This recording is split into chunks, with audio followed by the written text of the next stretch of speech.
얼마 전에 서울에 갔을 때 그 올림픽 공원에 가서 그 조각 공원에 전시된 많은 조각품들을 보고 또 스마트폰으로 찍어 왔습니다. 이 조각의 세계라고 하는 것은 우리가 생각하는 것보다도 훨씬 거창하고 또 무궁무진한 것 같습니다. 그 조각품들 중에서는 큰 한 3층짜리 빌딩만한 것도 있었고 또 사람 크기만한 것도 있었습니다. 그 중에서 제일 유명한 작품은 대화라고 해가지고 코 밑으로 해서 상반신 두 사람 이렇게 옆으로 나란히 서 있는 그 작품이 아마 제일 유명한 작품인 것 같고 미술 교과서에도 아마 실린 작품인 것 같습니다. 그 조각품들 중에서는 철사로 만든 것도 있고 나무로 만든 것도 있고 돌로 만든 것도 있고 쇠로 만든 것도 있었습니다. 아마 현대 이 조각의 선구자라고 하면 로댕이라고 말할 수 있을 겁니다. 얼마 전 그 서울에서 로댕 전시회가 열렸는데 많은 사람들이 가서 봤다고 합니다. 저도 대학 시절 같으면 틀림없이 가서 봤을 텐데 지금은 안 갑니다. 왜냐하면 한때 대학 시절에는 그 로댕의 작품을 굉장히 좋아해가지고 책도 사보기도 하고 또 그런 작품 전시한다고 하면 아마 틀림없이 갔을 겁니다. 지금은 성경이 더 좋기 때문에, 교회가 더 좋기 때문에 아무리 로댕이라 해도 안 갑니다.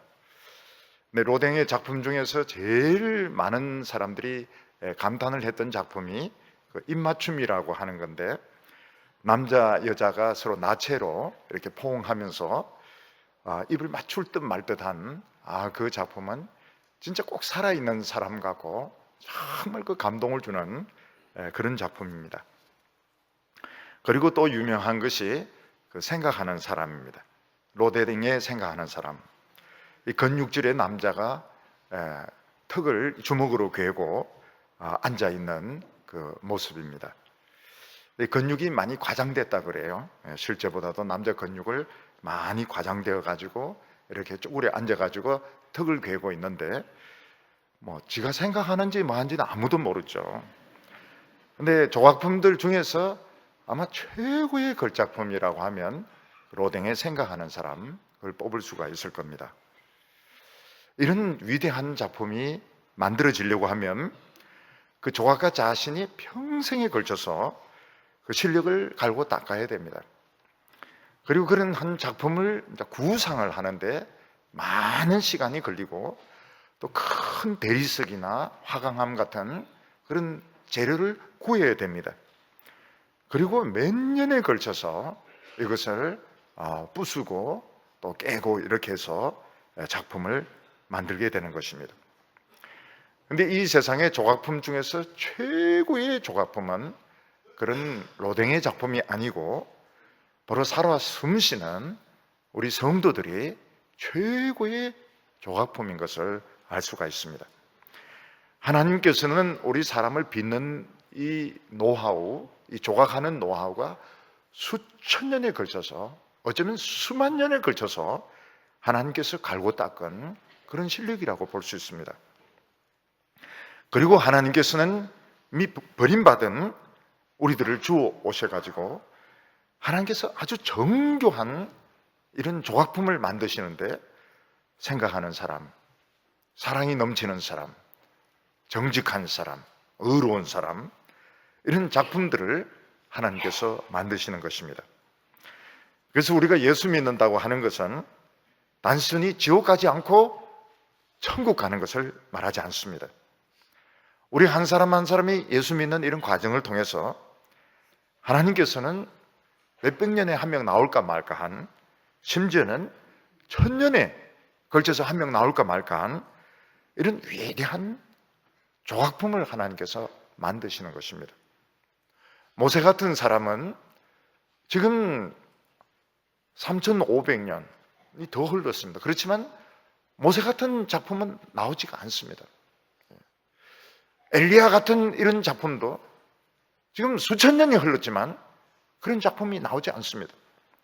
사도 바울도 마찬가지고 베드로도 마찬가지고 막달라 마리아도 마찬가지고 예수님의 모친 마리아도 마찬가지고 그런 사람들은 수천 년에 걸쳐도 다시 모방할 수 없는, 다시 나올 수 없는 그런 위대한 하나님의 조각품이었던 것입니다.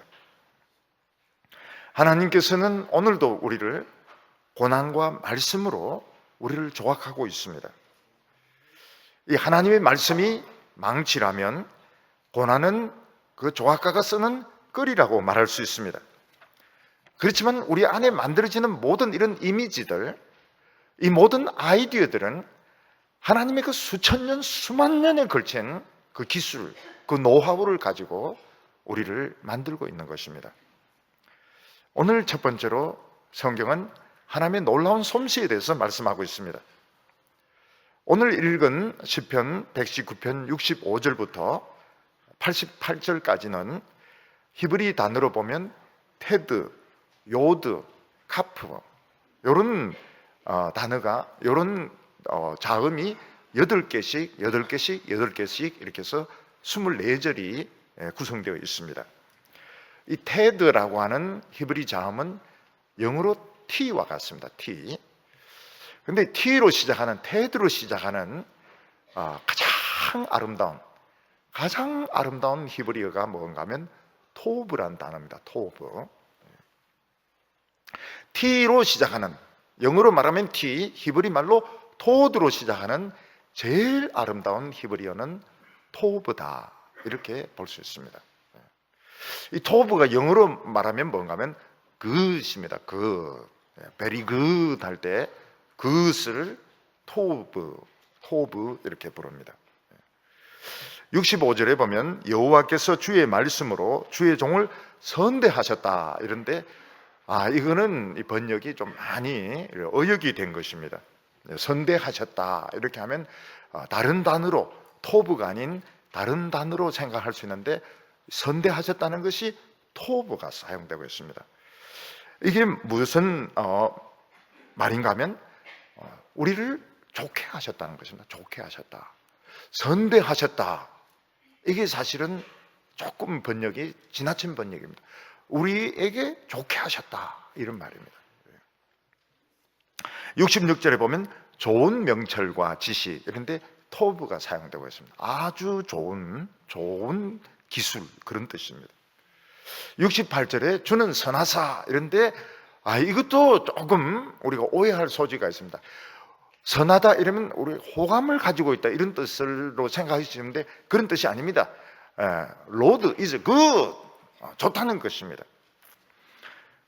그래서 우리가 여기서 많이 보게 되는 것이 뭔가 하면 good, 하나님은 우리를 굿하게 만드셨고, 하나님의 지식은 good knowledge, 아주 좋은 지식이고, 하나님은 굉장히 좋은 분이시다.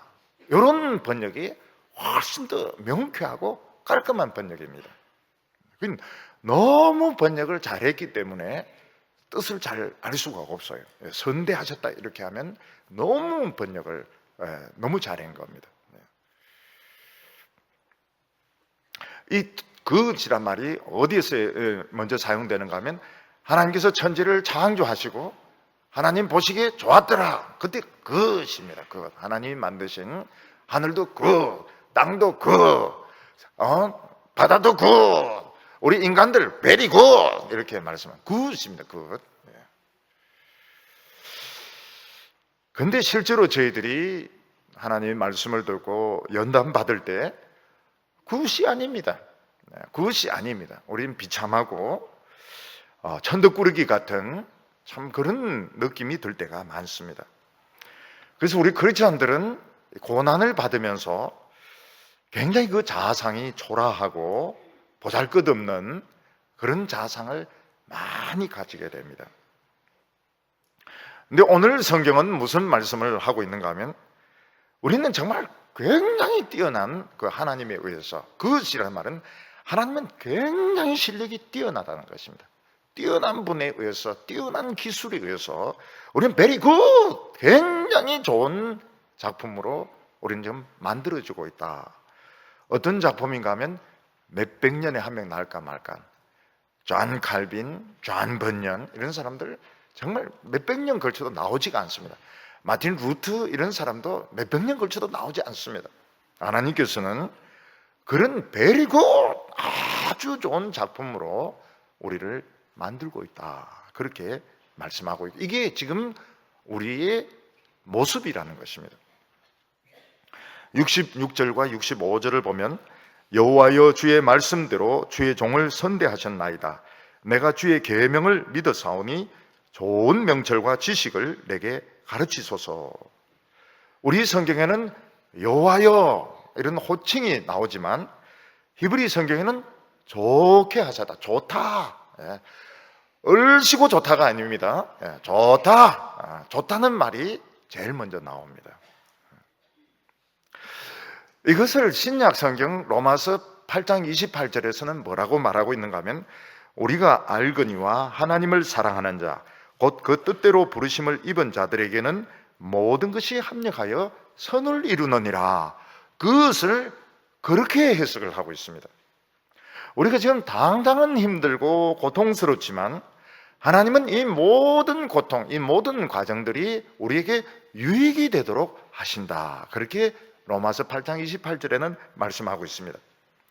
그런데 오늘 시편 119편 65절과 66절에서 말하는 것은 모든 것이 우리에게 유익이 될 뿐만 아니라 우리 자신이 굉장히 하나님의 걸작품으로 만들어지게 된다. 어떤 하나님에 의해서, 굉장히 뛰어난 예술가이신 하나님에 의해서, 굉장히 뛰어난 그 지식에 의해서 우리는 아주 훌륭한 100년 내 200년에 날까 말까한 그런 작품으로 만들어지고 있다. 그래서 이 선대했다고 이렇게 번역을 하면 오히려 좀 헷갈릴 수가 있습니다. 그냥 잘해주셨다, 합력해서 선을 이룬다, 그걸 넘어서서 우리 자신이 하나님의 걸작품이 되는 것으로 시편 119편 말하고 있습니다. 처음에 우리는 하나님을 믿는다 하지만 하나님의 말씀과 우리는 별개의 존재입니다. 즉 말씀은 말씀이고 나는 난 겁니다. 우리는 세상의 사고방식, 세상의 습관에 꽉 사로잡혀 있어서 하나님의 말씀이 잘 머리에 들어오지도 않고 또 그렇게 살고 싶지도 않습니다. 여러분, 처음 피아노를 배우고 처음 바이올린을 배우는 사람이 어떻습니까? 그 사람은 악보와 그 사람의 머리와 손이 따로 놉니다. 그래서 악보를 읽을 줄 몰라요. 참 문제가 그것입니다. 음악을 이렇게 전공해도 악보를 못 읽는 분도 있습니다. 악보를 못 읽어요. 그 악보를 못 읽을 뿐만 아니라 그 악보에 따라서 연주하는 것은 더 안 되는 것이죠. 그 초보자들은 그 작곡가가 굉장히 그 어려운 곡 있지 않습니까? 막 반은 샤프 막 이래 가는 거 보면 진짜 짜증이 나고요. 그 작곡가 죽이고 싶습니다. 왜 사람을 이렇게 홀탕을 먹이느냐? 도면 도, 미면 미지. 왜 반음씩 막 복잡하게 그렇게 만드냐? 굉장히 짜증이 납니다. 근데 이제 이걸 이제 훌륭한 분들에게 의해서 이제 배우게 되고 자꾸 연습하면 그 절묘한 것을 느끼게 됩니다. 반음에서 반음으로 움직이고 이게 그 작곡가가 역시 이 세계적인 이 작곡가는 이 어려운 부분, 이게 그 놀라운 소리를 내는구나. 그래서 나중에는 피아노와 이 사람이 하나가 됩니다. 바이올린과 이 사람이 완전히 하나가 됩니다. 완전히 하나가 되어서 그냥 물 흐르듯이 미친 듯이 그렇게 연주를 마쳤을 때 사람들이 뭐라고 하면 구 이러면서 일어서서 막 박수를 치고요. 독일은 어떻습니까? 박수를 치고 발을 굴리고, 그게 이제 독일 사람들이 하는 겁니다. 소리 지르고 박수 치고 발을 굴려요. 그게 막 그게 오늘 여기 본문에 나오는 토브란 것입니다. 하나님이 우리에게 하시는 것이 바로 이런 것을 하시는 겁니다. 우리가 처음에 하나님 말씀을 들어도 말씀은 말씀이고 우리 기질이 너무 세상적이기 때문에 또 우리가 세상 욕망이 너무 강하기 때문에 그냥 말씀은 말씀이고 또 우리 생활은 생활이고, 그래서 넘어지고 실패하고 또 와서 회개하고, 그러다가 마음속에 무슨 생각이 듭니까? 하나님 말씀이 때리치우자, 때리치우자. 금요일 와서 은혜 받아봐야 또 토요일 날은 또 세상으로 살고 이러는데 때리치우자. 그리고 세상 지식을 따라가자, 세상 성공을 따라가자. 그래서 때리치웁니다, 실제로. 잘 보이다가 안 보여요. 그 때리치운 겁니다. 그래서 세상 공부를 하고 세상 따라가면 어떻습니까? 진짜 좋습니다. 진짜 좋아요. 너무너무 좋아요. 뭐 결과가 생기는 것 같고 사람도 알아주는 것 같고. 근데 조금 지나면 어떻습니까? 1, 2년 지나면 고개 고고입니다. 고개 고고고 절대로 내 영혼을 만족시킬 수가 없습니다. 그렇게 책을 읽고 그렇게 사람을 만나고 그렇게 노력을 하는데도 내 영혼이 만족이 안 됩니다. 그래서 또 옵니다. 한 2년 지나고 금요일날 또 옵니다. 그래서 목사가 계속 살아있는 게 중요합니다. 왜냐하면 또 오기 때문에. 몇 년 안 보이다가 또 오면 틀림없이 오게 돼 있어요. 오게 돼 있어요. 찾아갈 필요가 없어요. 옵니다. 왜냐하면 그게 다 그거니까요. 그게 그거고. 내 영혼이 만족이 안 되니까 옵니다. 어떻게 옵니까? 시부지가게 쓱 이러. 그러다가 울고 불고 막 기도도 뜨겁게 하고 그러면서 사람이 살아나는 겁니다. 굉장히 성숙해집니다. 한 번 갔다 오고 난 뒤에 더 성숙해요. 그래서 가라 그 소리가 아닙니다. 안 가면 더 좋아요. 그 향기가 나요. 향기가 나고 이뻐지고요. 이뻐지고 막 사람이 막 진짜 이 뭔가 살아나기 시작합니다. 그래서 내가 주의 계명을 믿었사오니. 우리가 처음에는 하나님의 말씀을 안 믿습니다. 이게 뭔데? 이게 누가 알아주는가? 근데 하나님의 말씀을 믿으려고 믿는 게 아니고 자꾸 끌려 들어가요. 운명처럼 말씀의 세계에 끌려 들어가게 되는데 알고 보니까 내 인생이 그때부터 변했다는 거예요. 그때부터 나는 완전히 딴 사람이 되었습니다. 그때부터 내 운명이 바뀐 겁니다. 67절에 뭐라고 말하고 있습니까? 고난당하기 전에는 내가 그릇 행하였더니 이제는 주의 말씀을 지키나이다. 참 놀라운 말씀이죠. 고난당하기 전에는 말씀대로 안 살았다는 것입니다. 뭐 때문에 말씀대로 살아야 되는지 이해를 못했다는 거예요. 그런데 고난당한 뒤에는 말씀대로 지금 산다고 말하고 있습니다. 고난이 뭐길래? 고통이 뭐길래 그 고난을 당하고 난 뒤에는 하나님 말씀대로 삽니까? 근데 어떤 학생이 피아노를 전공하고 바이올린을 전공했습니다. 근데 잘 연습을 안 해요. 연습을 안 해요. 악보는 악보고 지멋대로 연주합니다. 그러면 이제 교수가 참다가 어느 날 막 퍼붓습니다. 너 때리치우라고. 너 피아노 때리치워라. 너 그거로는 피아노 버린다고. 너 그 바이올린 때리치우라고. 어떤 심한 경우는 제가 그런 말을 할 때 있습니다. 너 목회 때리치워. 너 목회 때리치워. 그때 진짜 충격을 받습니다. 나는 피아노가 걸렸구나. 나는 바이올린이 아니구나. 길이 아니구나. 나는 목회가 길이 아니구나. 그래가지고 굉장히 고민하고 혼자서 막 웁니다. 울고 통곡을 하고. 그리고 그래도 나는 피아노가 길이다. 그래도 나는 바이올린이 길이다. 그래도 나는 목회가 길이다. 난 죽어도 이 길밖에 없다. 그때 이제 악보가 보이는 겁니다. 악보가 보이고 죽으라고 연습합니다. 죽으라고 연습합니다. 그때 성경이 이제 눈에 들어오기 시작하는 겁니다. 한 번 쇼크를 받고 난 뒤에 선생님으로부터 너는 가능성이 없다. 너 피아노 때리치우고 바이올린 때리치우고 성악 때리치우고 너 목회 그만둬라. 군밤 장소나 해라. 그때 쇼크받죠. 쇼크받고 그때 뭐 펑펑 울고요. 펑펑 울고. 그리고는 이제 밑바닥에서부터 시작하는 것입니다. 그래서 연주자라든지 또 운동선수라든지 목회자도 마찬가지입니다. 이 훌륭한 선생님의 코치가 없으면 그 엉터리입니다. 엉터리. 아무리 자기가 성공했다 보면 엉터리예요. 바로 설교 자체가 엉터리고 연주 자체가 엉터리고요. 운동이 이게 기본이 안 돼 있고요. 우리가 아무리 어렵다고 하고 아무리 똑똑하다 이러더라도 하나님 앞에서 한번 쇼크 안 받으면 이거는 엉터리인 겁니다. 이게 엉터리 인생을 끝까지 살아가고 있는 것입니다. 68절에 보면 주는 선하사 선을 행하시오니 주의 율례들로 나를 가르치소서.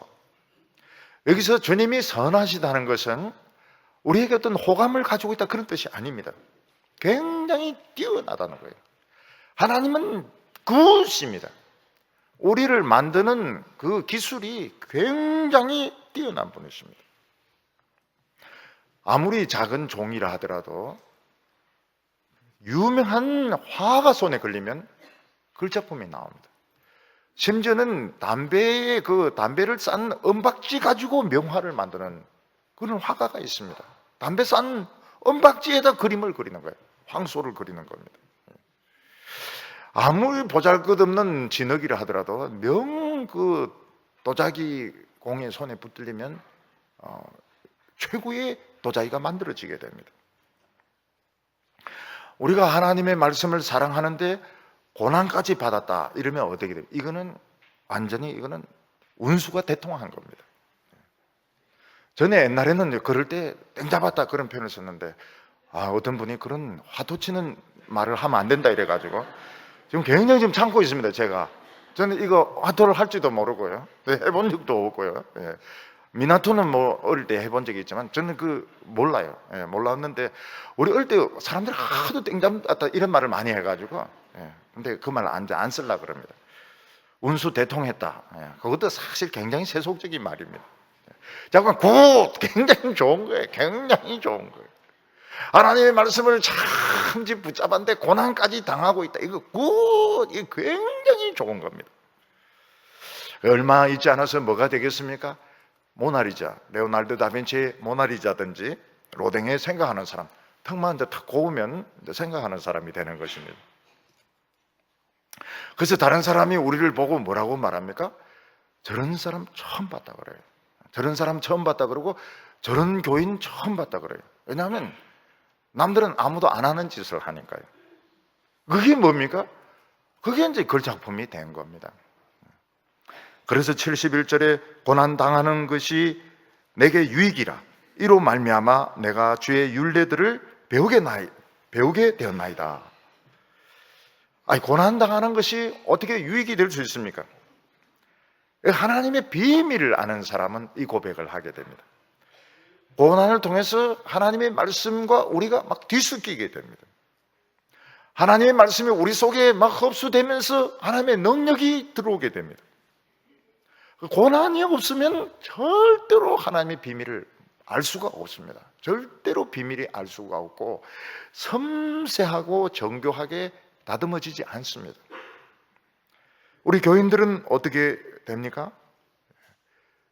눈물 바가지 흘리면서 낙동 같은 눈물이 뭡니까? 진짜 눈물이 두둑두둑 떨어집니다. 어떤 교인 손잡고 기도하면 막 뜨거운 수도 털어놓은 것 같아요. 눈물이 막 두둑두둑 떨어지는데 그 사람 손에 안 떨어지고 또 내 손에 막 떨어지는데 얼마나 이거 뜨거운지 몰라요. 진짜 막 두둑두둑 막 떨어집니다. 그러면서 굉장히 정교하고 굉장히 섬세한, 결국 이 예술의 경지라고 하는 것은 정밀하고 정교하고 섬세, 이게 예술의 경지인 겁니다. 대충 두리뭉실을 하는 게 이거는 예술이 아닙니다. 이거는 약장사들이 하는 거고 이거는 엉터리들이 하는 것이지, 이 예술의 경지라고 하는 것은 굉장히 섬세하고 델리케이트하고 정확하고 아주 오묘막청한 그 수준이 벌써 다르지 않습니까? 수준이 달라요. 대충 흉내 내는 거하고 정확하면서도 아주 풍부하게 소리를 내는 거하고는 차원이 이거나 하늘과 땅 차이인 겁니다. 저는 이 설교를 옛날에 했던 설교를 이제 다시 하면서 옛날 거 보는데 하늘과 땅 차이입니다. 하늘과 땅 차이. 하늘과 땅 차이. 근데 목회자분들은 그 옛날 설교를 또 좋아하세요. 아마 그것도 이해가 됩니다. 이해가 되는데 저는 개인적으로 보면 아우 이거 하늘과 땅 차이구나. 그러니까 눈물을 그냥 뜨거운 물 털어놓은 것처럼 막 두둑두둑 그것도 한참 흘려야지. 근데 이 경지가 오르게 되는 것입니다. 그래서 고난당한 것이 내게 유익이라 이런 말을 합니다. 고난당하지 않았다면, 눈물을 그렇게 뜨겁게 흘리지 않았다면, 그렇게 내가 망하지 않았더라면 난 절대로 그 비밀을 모르지. 그 세계, 그 오묘한 세계를 내가 모르지. 그런 말을 하고 있습니다. 그래서 72절에 보면 주의 입의 법이 내게는 천천금은보다 좋으리이다. 천천은 무엇이며? 천천, thousand, 이건 밀리언인 겁니다. 밀리언. 100만의 금, 100만 키로, 100만 돈의 금과 은은 아마 수천억 원, 수조 원이 될 겁니다. 근데 하나님의 말씀 듣는 것이 밀리언 단위의 금과 은보다 더 나에게 가치 있다는 겁니다. 왜냐하면 우리는 모나리자 생각하는 사람, 참 걸작품 중에 걸작품, 이걸 어떻게 돈을 주고 살 수 있겠습니까? 그 진품을, 로댕에 생각하는 사람 진품을, 모나리자의 그 진품을, 그 도둑 맞았다 다시 돌아옵니다. 모나리자가 도둑 맞았다 다시 돌아와요. 그 진품을 어떻게 밀리언 돈으로 바꿀 수가 있겠습니까? 우리는 살아있는 모나리자입니다. 우리 성도님들은 지금 눈썹이 없잖아요. 눈썹이 있잖아요. 모나리자 눈썹이 없고. 우리 교인들 중에도 눈썹이 좀 별로 없는 분들이 계세요. 그리지 마세요. 근데 어떤 분은 눈썹 다 그리니까 그래 좋다는 거예요. 눈이 초롱초롱하면서. 그럼 그리세요 또. 그리세요. 그럼 모나리자가 아니고 마리아 이렇게 하면 됩니다. 우리 성도들이 턱을 딱 껴고 설교 시간 또 이렇게 들으면 또 안 됩니다. 그렇지만 우리 생각하는 사람인 겁니다. 걸작품이에요. 걸작품. 돈으로 우리를 바꿀 수 있다. 돈으로 우리를 바꿀 수 있다. 이렇게 생각한다면 그건 잘못된 생각입니다. 우리는 돈을 쓰는 사람이지. 우리는 돈을 쓰는 사람이지. 우리는 진짜 해피한 사람입니다. 그 굉장히 좋은 사람이에요. 여러분 예술을 하는 사람은 그 박수, 그 분위기, 사람들의 그 해피한 그 모습, 그게 돈인 겁니다. 그게. 그 사람들이 우레 같은 박수, 사람들이 그렇게 기뻐하고 눈물 흘리고 그게 우리 보상인 거예요. 예술의 경지는 그거로 다 통하는 겁니다. 하나님은 우리를 그런 사람으로 지금 만들고 있다는 겁니다. 말씀 좋아하고 또 고난까지 오고 이러면 베리고, 히브리 말로 토브. 혹시 이스라엘 사람 혹시 비행기에서 만나면 토브 그렇게 한번 해보세요. 그러면 굉장히 좋아할 겁니다. 굉장히 이번에 히브리어를 아는구나. 또 무슨 말 하면 모른다고 그렇게 하세요. 토브, 커피 토브, 매너 토브, 오늘 찬양 토브. 오늘 두 번째로 하나님은 우리를 세우시는 분이라고 말하고 있습니다. 우리가 이 세상에 성공하려면 세상 지혜와 지식이 필요합니다. 세상의 학문을 많이 하면 빨리 섭니다. 우뚝 섭니다. 또 반대로 하나님 말씀 죽으라고 배우는 것은 미련하게 보이고 아무도 알아주지 않습니다. 근데 사도 바울은 뭐라고 말했는가 하면, 내가 이 세상에서 자랑하던 학벌과 지식과 모든 가문의 자랑을 배설물같이 버렸노라고 말하고 있습니다. 그 이유는 예수 그리스도를 아는 지식이 가장 고상하기 때문이라고 말을 했습니다. 그런데 세상에 알아주는 것은 뭘 알아줍니까? 그 배설물을 알아주는 겁니다. 사도 바울이 쓰레기통에 버렸던 그 학문, 그 버렸던 학벌, 가문, 이걸 사람들이 더 알아주는 것입니다. 우리 교인들이 때때로는 쓰레기통에 버렸던 그런 학벌들, 그런 지식들 도로 꺼내서 공부할 때 굉장히 한심하다는 생각이 듭니다. 내가 이 모든 자랑, 모든 학문들 다 버렸는데 내가 또 이걸 꺼내가지고 공부를 해야 되나? 공무원 시험 공부를 해야 되나? 교원 자격 시험 공부를 해야 되나? 취직 공부를 해야 되나? 이거 내가 다 디모데 때 다 버렸는데. 그래서 어떤 때는 내가 굉장히 한심한 생각이 들 때가 있습니다. 근데 하나님은 뭐라고 말씀하셨습니까? 그 완전히 쓸데없다 그런 말은 안 했어요. 완전히 쓸데없는 거 아닙니다. 그렇다면 우리는 학교도 가면 안 되고 공부도 하면 안 되고 책도 읽으면 안 됩니다. 완전히 쓸모없다는 말은 아닙니다. 만약 이 세상 지식이 아무 쓸모가 없다면 전기도 켜면 안 됩니다. 전기 그것도 다 세상 학문이고, 마이크 이거 쓰면 안 됩니다. 마이크 쓰지 말고 생목소리로 설교해야 되고, 그리고 자가용 몰고 오면 안 됩니다. 말을 타고 이렇게 와야지. 어떻게 이 엔진을 돌려가지고 말이죠, 세속적으로 말이죠, 그렇게 영적이지 못하게 말이죠, 말로 이렇게, 성경에 말은 나오지만 엔진이 어디 나옵니까? 이 세상은 그런 공부가 쓸모없다 그런 말이 아닙니다. 우리도 때때로는 쓰레기통에 버린 거 꺼내가 공부해야 됩니다. 학위도 받아야 되고 또 시험 치기도. 그러나 이게 우리 본질에는 아무 도움이 되지 않습니다. 하나님의 말씀을 모르면 제일 중요한 것이 채워지지 않습니다. 최고로 중요한 것이 뭡니까? 자신의 모습입니다. 자신의 모습. 제가 서울에서 청년들 그 집회 설교를 많이 했습니다.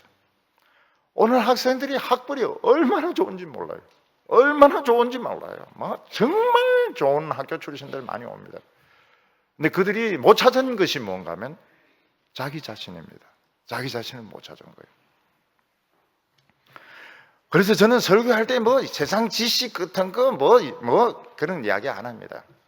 왜냐하면 그들이 찾는 것은 자기 자신이, 그런 거는 자기들이 더 잘해요. 타임지 읽고 논문 읽으면 더 잘합니다. 설교 말씀 들을 때 웁니다. 울어요. 통곡합니다. 왜냐하면 자기를 찾았거든요. 세상 학문으로는 자신을 찾을 수 없습니다. 그래서 계속 다른 사람과 비교하고 다른 사람에 비하여 우월한 위치를 차지하려고 하는데, 그건 자기를 잘못된 방법으로 찾는 것입니다. 69절에 보면 교만한 자들이 거짓을 지어 나를 치려하여 사오니 나는 전심으로 주의 법도를 지키리이다. 우리가 하나님의 말씀을 알고 사랑할 때 주위에 있는 많은 사람들이 미워하고 공격합니다. 왜 그렇습니까? 자기를 찾지 못해서 그런 것입니다. 우리를 보면 뭔가 안정되어 있는 거예요. 뭔가 있는 거예요. 뭔가 있기 때문에 시기심이 생겨가지고 미워하고 공격하는 것입니다. 그래서 우리가 처음에는 방어적입니다. 우리 예수 믿는 사람들이 직장에서 공격적인 사람들에 대해서 방어적입니다. 왜 저놈은 나를 저렇게 미워하고 잡아먹으려고 할까? 나중에 보면 이해가 됩니다. 저 사람이 자기를 못 찾아서 저런 거구나. 이해가 돼요. 인정받고 싶어서 그렇게 하는 겁니다. 이 세상 지식은 자기를 찾지 못합니다. 그래서 뭔가 그렇지 않들 하나님에 대해서 알고 있는 것에 대해서 굉장히 싫어합니다. 우리가 뭣도 모를 때는 세상에 대해서 그런 사람에 대해서 방어적이죠. 상처 안 입으려고 그렇게 하죠. 나중에 알고 보면 세상 사람들이 굉장히 약하다는 것을 알게 됩니다. 그 인간의 지식이 하나님 앞에서 아무것도 아닙니다. Just nothing입니다. 이걸 뭔가 느끼는 거예요. 교만한 자들이 거짓으로 나를 치려한다. 이 무슨 말도 되지도 않는 논리를 가지고 막 공격을 하는 것입니다. 참 어떻게 보면 우습죠. 우습기도 하고.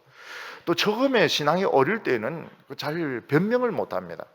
하나님을 정명을 해야 되는데 정명이 되지 않는 것입니다. 그래서 억울하고 답답할 때가 많은데 그 상관할 필요가 없어요. 그냥 하나님의 말씀을 사랑하고 열심히 은혜 받고 이러면 저절로 풀리게 돼 있습니다. 70절에 보면 그들의 마음은 살쪄서 기름덩이 같으나 나는 주의 법을 즐거워하나이다. 여러분 국에 기름이 확 엉켜 있으면 어떻습니까? 아마 기름을 다 걷어내야 될 겁니다. 기름이 국 위에 소고기 국 위에 돼지 국밥 위에 기름이 막 이만큼 끼어 있는데 기름을 맛있다고 먹지는 않을, 기름을 다 걷어낼 겁니다. 우리나라도 맛있는 국밥집 보면 밤새도록 기름을 걸러냅니다. 근데 옛날에 저희들이 어렸을 때는 그 기름이 귀했습니다. 돼지 비계 그게 귀했고요. 기름덩이 이런 거 귀했습니다. 그래서 일부러 돼지 비계를 사오기도 했어요. 지금은 그런 기름을 먹는 사람이 아마 없을 겁니다. 기름 다 걷어내고 고기도 그냥 짜서 그냥 국물만 먹을지도 모릅니다. 여기 하나님을 모르는 사람은 살쪄 있습니다. 막 마음이 살쪄 있습니다. 마음에 기름이 잔뜩 끼어가지고 이 마음이 비만한 겁니다. 움직여지지가 않는 것, 느껴지지가 않아요. 요즘 사람들이 살을 빼려고 하는 것은 좋은 겁니다. 살을 빼야 그래도 멋있게 보이죠. 우리 한국 사람들은 너무 과도하게 살을 뺀다고 그래요. 그래도 그건 자유입니다.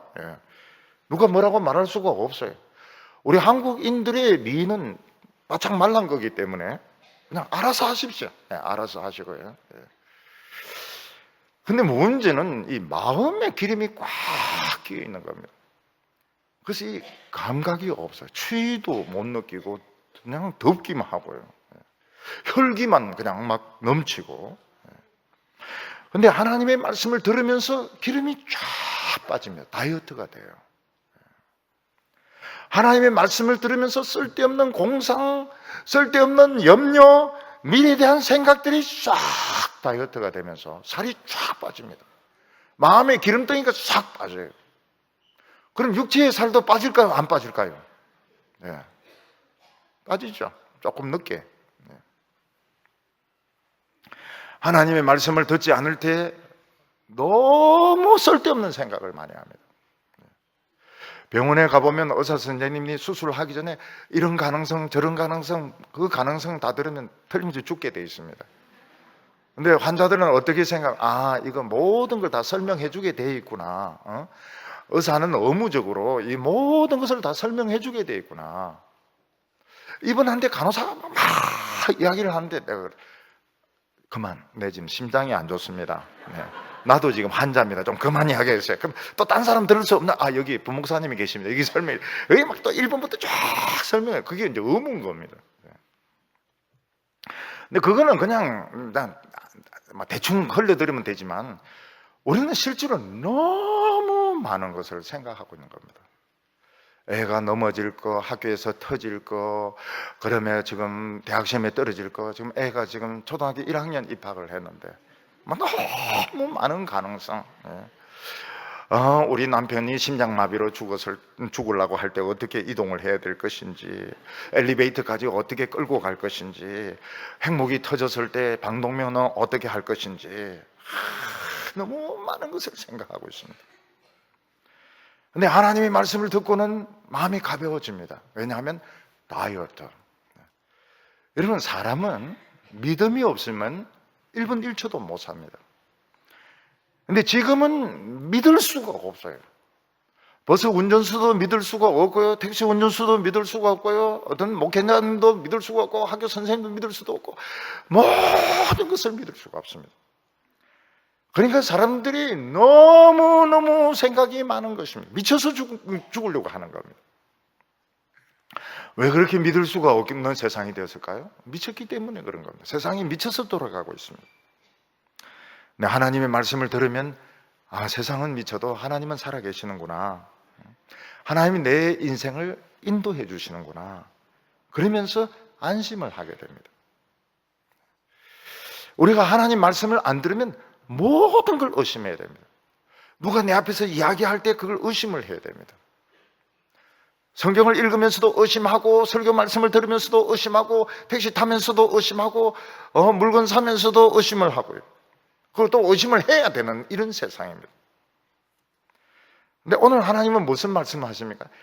너가 오늘 살아있는 것으로 충분하다는 겁니다. 너가 지금 살아있는 것이 대단한 것이고, 교회에 와서 앉아있다는 것이 대단한 것이고, 하나님 말씀 듣고 있다는 건 대단한 거라는 겁니다. 그거보다 더 위대한 것이 없다고 말하고 있습니다. 오늘 우리는 많은 생각을 합니다. 그렇지만 하나님은 지금 네가 살아서 숨쉬고 있고, 하나님의 말씀을 지금 듣고 있고, 만약 내 마음속에 사랑의 감정을 가지고 있다면, 다른 사람을 사랑하고 싶은 마음이 있다면 토브, 베리고 굉장히 좋은 것이라고 말씀하고 있습니다. 여기 73절에 보면 주의 손이 나를 만들어 세워 사오니, 하나님께서 나를 지금 세우고 계신 것입니다. 여러분, 조각을 만들 때 제일 중요한 것이 세워져야 됩니다. 조각이 균형이 안 맞으면 어떻게 됩니까? 실컷 만드는데 넘어집니다. 넘어지면 금이 가게 되고 부서지게 되고 실패를 하게 됩니다. 조각품을 만들었을 때 제일 중요한 것이 세워져야 된다는 사실입니다. 세워져야 된다. 하나님께서 우리를 만들어서 세우고 계시며, 이게 뭡니까? 지금 균형이 지금 잡혀 있고, 지금 상당히 이 작품이 진행이 된 것을 말하는 겁니다. 하나님이 나를 만들어 세워 싸우며, 이것은 지금 균형이 지금 머리가 너무 크고 한쪽으로 쏠려 있다든지 그런 게 아니고, 지금 균형이 잡혀 있고 지금 작품이 상당히 많이 진행되어 있는 것입니다. 세상 사람들은 그냥 막 만듭니다. 그냥 막 만들어 세우는데 팍 넘어지는 거예요. 한꺼번에 넘어져서 머리가 깨어지고 가슴이 부서지고, 마치 블레셋에 있던 그 다간 그 신처럼 세워놓으면 넘어져서 목이 잘리고, 세워지면 손발이 잘려지고. 왜냐하면 균형이 안 맞거든요.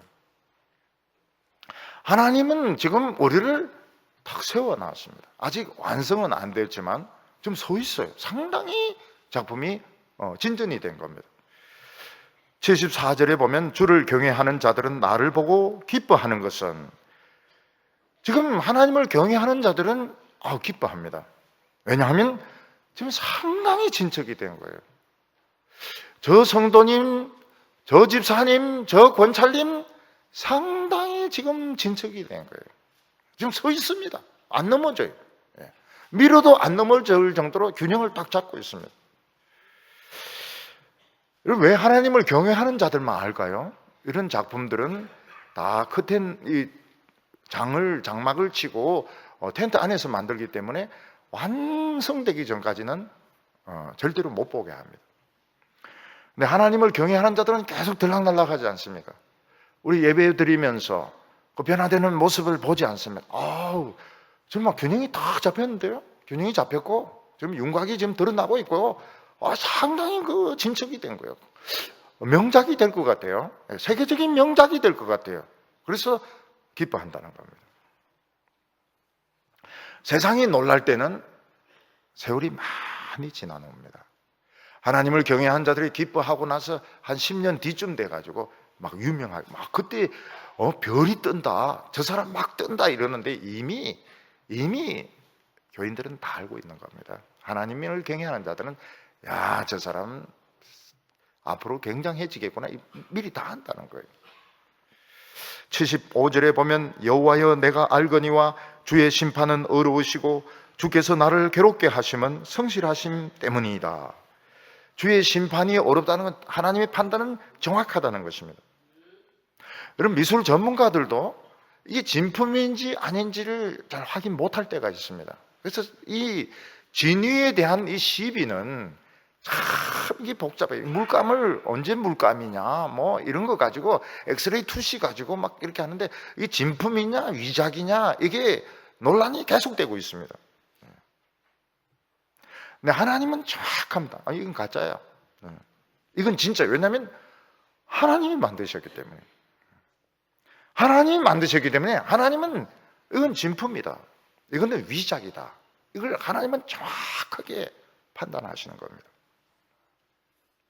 세상 사람들은 성공만 알지 죄가 무서운 줄 모릅니다.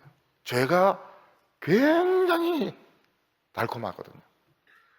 서울 사람들은 달콤하다 그러고 경상도 사람은 달달하다 이렇게 말합니다. 굉장히 죄가 달콤해요. 그래서 성공만 알고 달달한 것만 알고. 근데 죄가 얼마나 이게 무섭고 비참한지 모릅니다. 그래서 균형이 안 맞습니다. 꽉 넘어져. 세웠는데, 지금 다 작품 만들어 세웠는데 그 대 위에서 넘어져서 박살이 나는 겁니다. 근데 하나님은 우리를 자꾸 괴롭게 하시는 거예요. 자다가 나와서 또 탁탁탁탁 때리고, 조각가 자다가 또 일어나서 탁탁탁탁 때리고, 굉장히 괴롭게.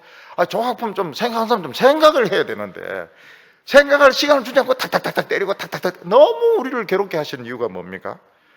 아직 덜 만들어졌기 때문에 그런 것입니다. 덜 깎인 부분이 있는 거예요. 또 때리고 또 때리고 또 때립니다. 또 손을 보고 또 손을 보고 또 손을 봅니다. 굉장히 괴로워요. 근데 나중에 깨닫게 되는 것이 뭔가 하면, 야, 내가 얼마나 그때 덜 만들어져 있었는가, 내가 얼마나 위험한 상태에 있었는가. 그러니까 하나님 그걸 아시고는 자다가 일어나서 또 깨고 또 괴롭히고 또 괴롭히고 이렇게 하셨던 것입니다. 그래서 76절에 보면, 구하오니 주의 종에게 하신 말씀대로 주의 인자하심이 나의 위안이 되게 하시며 주의 긍휼히 여기심이 내게 임하사 내가 살게 하소서. 주의 법은 나의 즐거움이니이다. 여러분, 이 세상에 죄 없는 사람이 어디 있습니까? 지금 미투 운동 이러는데 안 걸릴 사람이 어디 있습니까? 근데 여기 보면 하나님의 말씀을 따르지 않는 사람은 수치를 당하게 됩니다. 하나님을 따르는 사람은 수치를 당하지 않게 하십니다. 왜냐하면 하나님께서 우리 인생을 세탁을 하시거든요. 세탁. 이 세탁. 나쁜 사람들은 돈 세탁을 그렇게 합니다. 돈 세탁을. 또 모르는 사람은 돈을 세탁기에 넣어서 돌리는 줄 알아요. 돈 세탁. 우리는 그거 필요가 없습니다. 하나님은 우리 인생을 세탁을 하세요. 너희 죄가 주홍같이 붉을지라도 흰 눈과 같이 해줄 것이고, 진홍같이 붉을지라도 양털같이 해줄. 이게 세탁 아닙니까?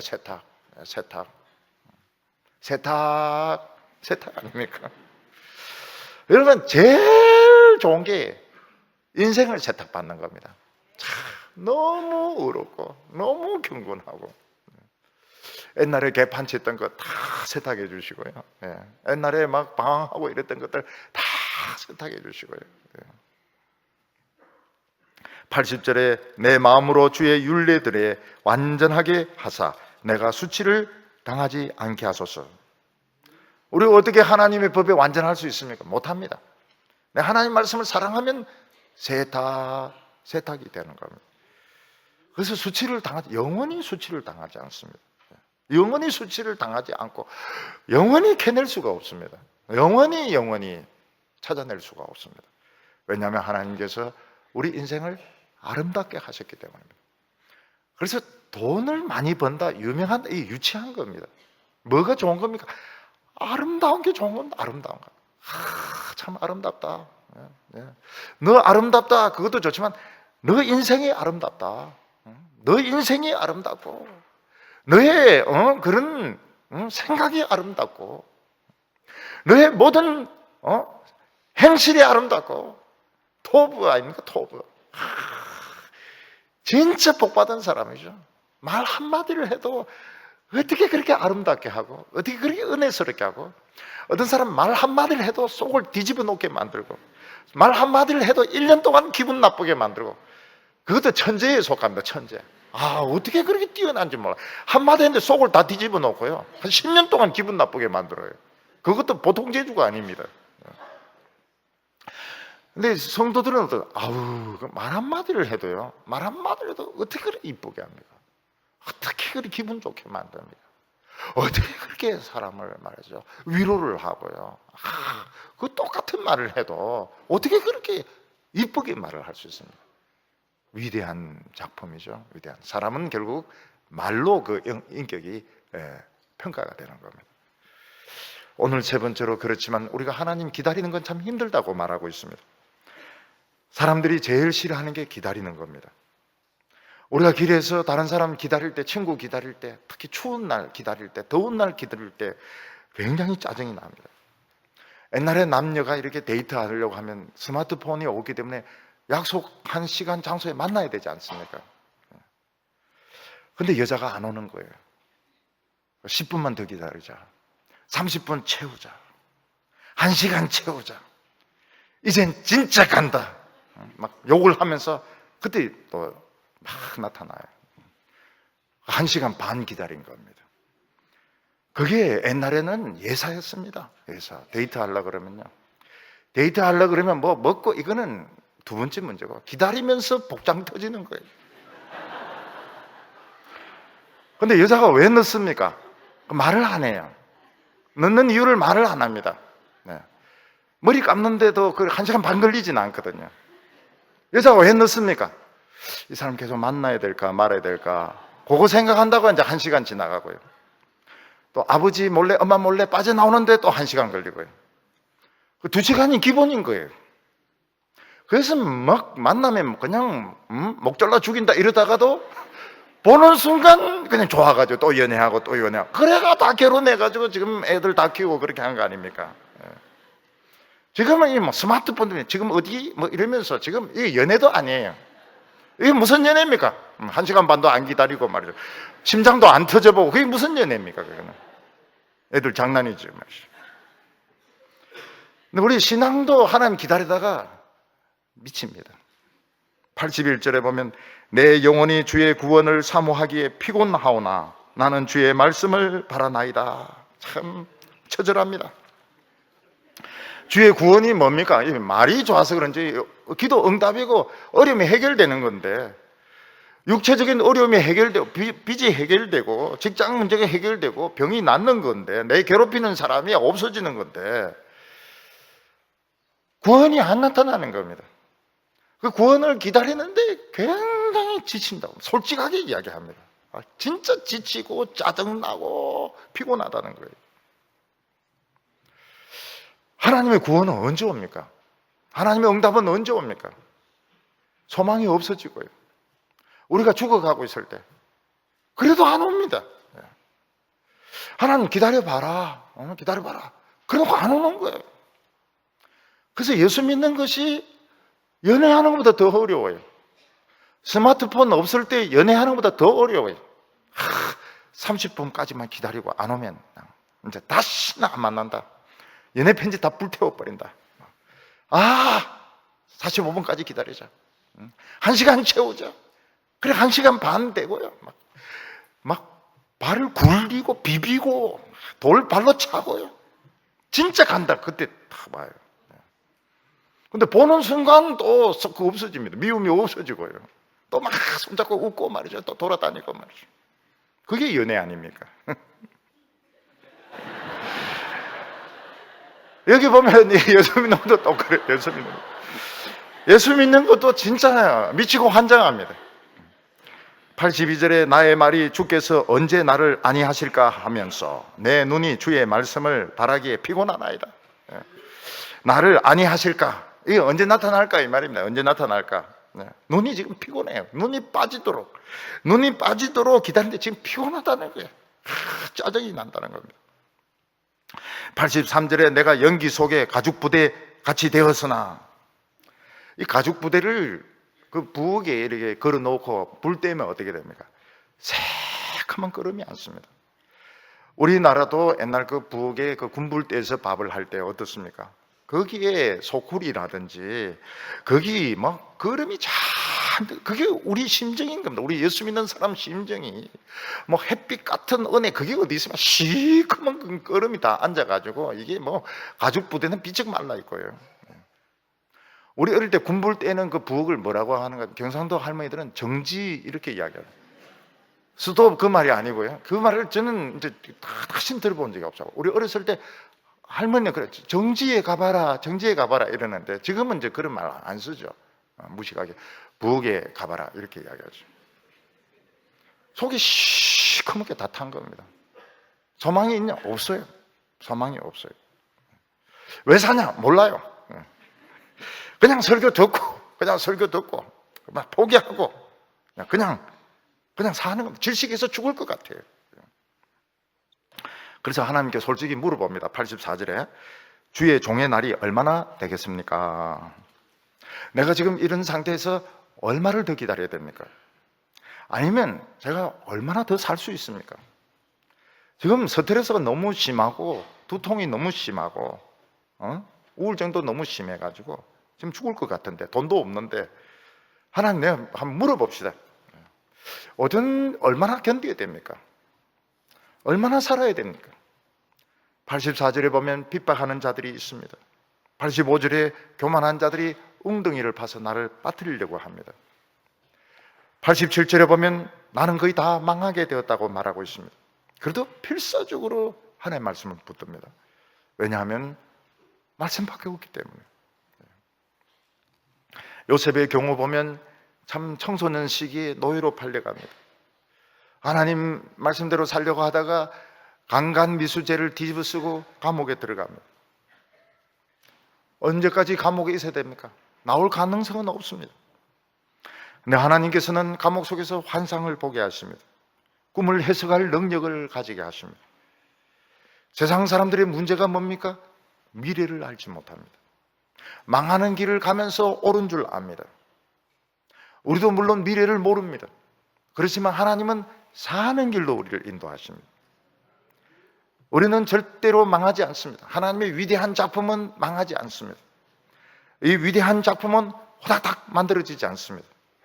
난리공사로 만들어지지 않습니다. 많은 눈물 바가지 흘리고 참 많은 멸시와 천대를 겪게 하시면서 하나님은 우리를 세우시는 것, 세우고 계속 괴롭히십니다. 계속 쉬지 않고 우리를 괴롭히셔가지고 나중에는 어떻게 됩니까? 몇백 년에 한 명 날까 말까, 몇천 년에 한 명 날까 말까. 모세는 영원히 모세고, 엘리야는 영원히 엘리야고요, 베드로는 영원히 베드로고요. 흉내낼 수 없는 그런 사람으로 만드시는 겁니다. 이게 우리의 운명입니다. 우리 같은 사람 없습니다. 우리 같은 사람은 없어요. 그래서 사람들이 그런 이야기합니다. 당신 같은 사람 처음 봤다고. 그게 이제 제대로 본 겁니다. 오늘 우리 성도님들은 스스로를 과소평가하지 마시기 바랍니다. 한 사람 한 사람이 모나리자고 로댕에 생각하는 사람으로 만들어지고 있습니다. 남들과 비교하지 마시기를 바랍니다. 초조해하지 마시기를 바랍니다. 고통의 순간이 오고 정말 속이 그 부엌에 연기 나는 부엌에서 끓음에 시커멓게 되었다 하더라도 불안해하지 마시기 바랍니다. 하나님은 우리를 굉장한 작품으로 믿어야 됩니다. 이거 못 믿으면 우리 미치고 환장합니다. 세상 지혜나 방법으로 성공한 사람은 서지 않습니다. 균형이 안 맞아요. 머리가 너무 크고 한쪽으로 치우쳐져 있기 때문에 세워놓으면 쓰러지면서 산산조각이 나옵니다. 블레셋 신전에 있던 다간신처럼 세우면 넘어지고 세우면 넘어지고 결국은 부서져서 형편없이 되는 겁니다. 88절에 주의 인자하심을 따라 나를 살아나게 하소서. 하나님, 나를 죽지 않게 하소서. 나를 살게 하소서. 내 삶을 아름답게 하소서. 우리 성도들은 자기 자신을 뭐라고 불러야 됩니까? 우리 여성들은 자기를 뭐라고 불러야 됩니까? 미인이라고 부르시길 바랍니다. 미인이라고요. 남성들은 자기를 뭐라고 불러야 됩니까? 미남이라 부르지 말고 so beautiful, 아름답다고요. 우리 성도님들은 자기를 보고 거울을 보시고 참 아름답다, top, good, very good, 아주 아름답다고 천천의 은건과 바꿀 수 없는 이런 보물들이 다 될 줄로 믿습니다. 기도드리겠습니다. 거룩하신 하나님 아버지, 오늘 하나님의 말씀을 들으면서 우리의 머리와 가슴을 가득 채우고 있는 이 세상의 기름 덩어리들 다 싹 빠져나가게 하여 주시옵소서. 우리의 짐이 가벼워지게 하여 주시고 우리의 멍에가 벗겨지게 하여 주시고 육체의 가시가 뽑히게 하여 주시옵소서. 오늘부터 내 자신을 아름답게 보게 하여 주옵소서. 거울을 보면서 아름답다고 말하게 하여 주시고 내 자신에 대해서 사랑한다고 말할 수 있게 하여 주시옵소서. 오늘 기도하면서 하나님 앞에서 아름다운 모습으로 나아가게 하여 주시옵소서. 예수님의 이름으로 기도하옵나이다.